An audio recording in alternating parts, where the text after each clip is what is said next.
just in. Dahil nga ba kay Paulo, Kim, ready nang palitan si Sian?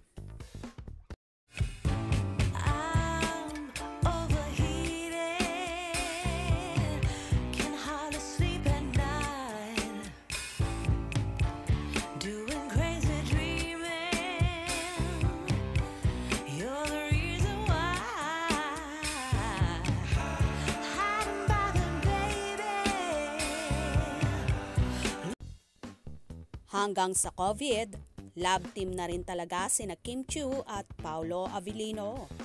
Sabay na nag-positive sila ngayon.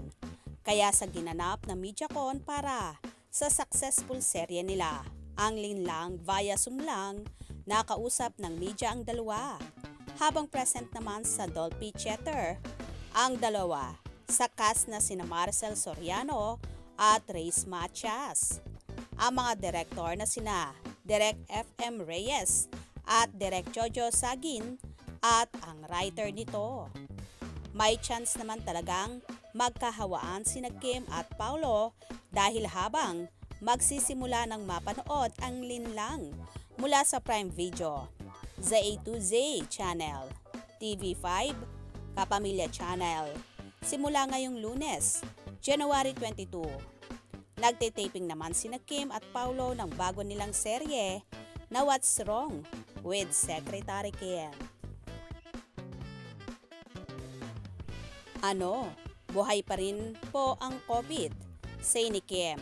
Kaya tinamaan po kaming dalawa. Gusto nga naming makasama kayo, pero ito na po ang kaya namin. Pareho namang natawa na lang sina Kim at Paulo nang hiritan sila ni MJ Felipe na siyang host ng MediaCon na linlang na sabay pa talaga kayong dalawa ha.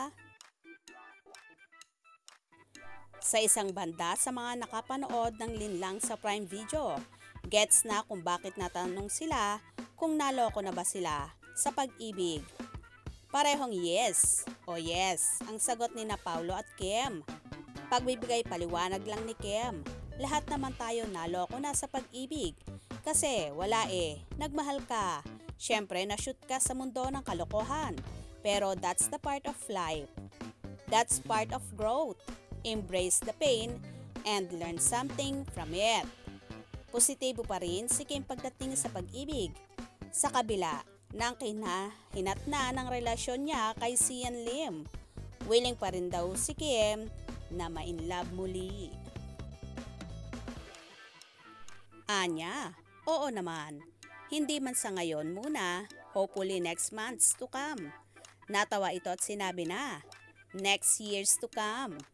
Pero bakit nga ba naniniwala pa rin talaga siya sa pag-ibig? Kasi marami namang pwedeng magbigay ng love. Willing naman akong tumanggap ha ha ha ha. Basta, kasama sa buhay yon. I-embrace nating lahat. Pakli niya.